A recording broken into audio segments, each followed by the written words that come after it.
بسم اللہ الرحمن الرحیم الحمدللہ رب العالمین وصلی اللہ علی محمد وآلہ الطاہرین ولعنۃ اللہ علی اعدائہم اجمعین الی قیام یوم الدین۔ تعلیمات اسلامی میں سے ایک اہم ترین حکم ہے اپنے رشتہ داروں کو کھانا کھلانا اور ان کا خیال کرنا، غریبوں کو کھانا کھلانا اور ان کا خیال کرنا، اور اسی طریقے سے اپنے دینی بھائیوں کو کھلانا اور ان کا خیال کرنا۔ یہ تینوں عنوان الگ الگ ہیں: اطعام المؤمنین، اطعام الفقراء اور اطعام الارحام۔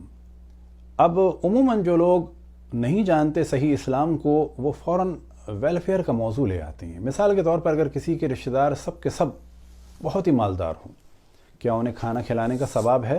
کہا جائے گا بالکل ثواب ہے، رشتہ داری نبھانے اور رشتہ داروں کے احترام کے عنوان سے۔ کیا اپنے دینی بھائیوں کو کھانا کھلانے کا ثواب ہے، چاہے وہ کتنے ہی مالدار کیوں نہ ہوں؟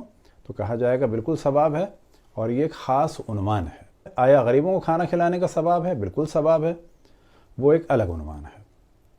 اب اگر یہ تینوں عنوان ایک ہی جگہ شامل ہو جائیں کہ کھانے کا اہتمام کیا جائے، رشتہ دار بھی آئیں، برادران دینی بھی آئیں، اور ساتھ ہی ضرورت مند بھی آئیں، تو کہا جائے گا نور علی نور۔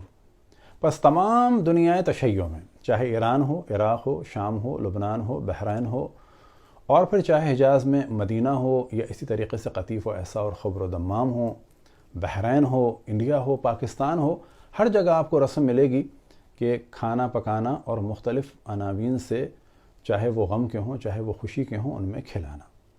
انہی رسوم میں سے ایک رسم ہے کہ جو ایران میں بہت زیادہ ہے اور مختلف علاقوں میں بھی ہے، وہ ہے امام حسن علیہ السلام کا سفرہ یا دسترخوان۔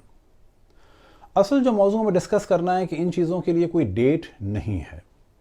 اب فرض یہ کریں کہ ہم نے منت مانی کہ جیسے ہی میرا کام ہوگا اس کے اگلے دن میں لوگوں کو امام حسن علیہ السلام کے دسترخوان میں بلاؤں گا۔ میرا کام ہو گیا، فرض کی بات یہ ہے کہ 21 جمادی الثانی کو، تو میں نے 22 کو بلا لیا۔ یہ بھی ہو سکتا تھا کہ میرا کام ہو جاتا 9 کو، تو میں 10 کو بلا لیتا، اور 9 شعبان کو تو میں 10 شعبان کو بلا لیتا۔ تو اس میں کوئی ڈیٹ نہیں ہے، کسی بھی ڈیٹ پہ رکھا جا سکتا ہے۔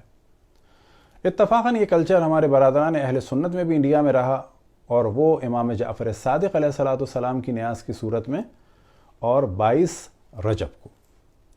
ایران میں بھی مختلف دنوں میں یہ سفرے ہوتے ہیں، خصوصاً 15 رمضان اور اسی طرح سے دیگر اور تاریخوں میں۔ اب اس چیز کی جانب ہم توجہ دلائیں کہ چاہے غم کی محفل ہو معصومین علیہم السلام سے منسوب، یا خوشی کی محفل ہو، مذہب حق اہل بیت میں کافی توجہ دلائی گئی کہ کسی بھی چیز کے ذریعے سے کسی بھی ایک واقعے کی جانب توجہ دلائی جائے تاکہ لوگ فراموش نہ کریں۔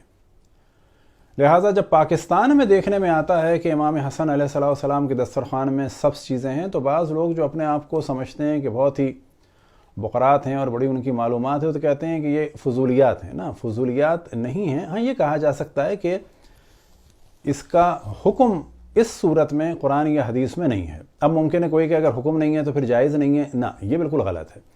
قرآن و حدیث میں حکم نہیں ہے تو اس کا مطلب ہے کہ یہ جائز ہے۔ اگر حکم نہ کرنے کا ہوتا، یعنی منع کیا ہوتا، تو پھر یہ حرام ہوتا۔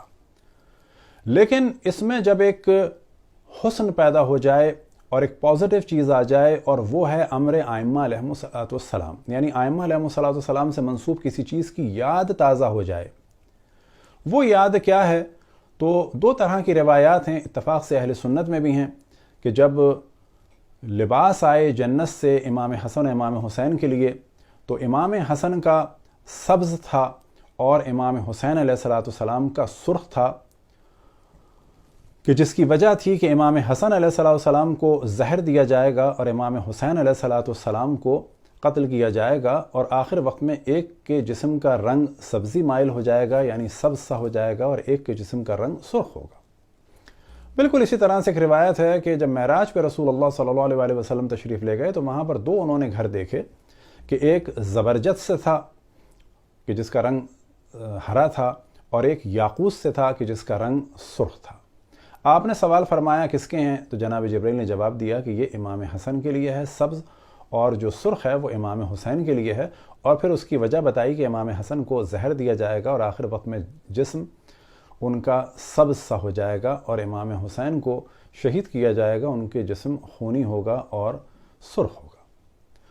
بس اس دسترخوان میں اگر سبز چیزوں کو بنایا جائے تو نہ واجب ہیں نہ حرام ہیں، بلکہ کیونکہ ایک پازیٹیو چیز ہے کہ امام حسن کی شہادت کی یاد تازہ ہوتی ہے اور ان پر مظالم ڈھانے والوں سے آشنائی ہوتی ہے اور ایک چیز ذہن میں رہتی ہے، تو یہ چیز کہلاتی ہے امر ائمہ کو زندہ رکھنا، یعنی ائمہ علیہم السلام سے ریلیٹڈ چیزوں کو زندہ رکھنا۔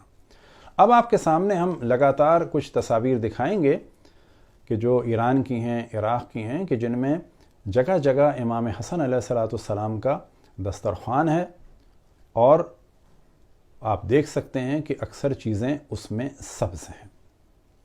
لہٰذا مومنین اس کام کو انجام دیں، یہ سوچتے ہوئے نہیں کہ ایسا کوئی حکم آیا ہے، بلکہ یاد رکھیں کہ یہ سوچتے ہوئے کہ ان چیزوں کے ذریعے سے اہل بیت علیہم السلام کا ذکر ہو رہا ہے، اور ان سے ریلیٹڈ ایک واقعے کو ان چیزوں کے ذریعے سے زندہ رکھا جا رہا ہے۔ دعا ہے کہ خداوند تبارک و تعالی ہم سب کو اہل بیت علیہم السلام کی خدمت کی توفیق عطا فرمائے، اور جہاں بھی جس طریقے سے بھی ہو سکے ائمہ کے فضائل اور ان کے مصائب کو یاد رکھیں اور یاد دلائیں، ان کے فضائل بیان کریں اور ان کے دشمنوں کے رذائل بیان کریں، اور بتائیں کہ کن لوگوں نے کیا ظلم ڈھایا اشرف الانبیاء پر اور ان کی آل پر۔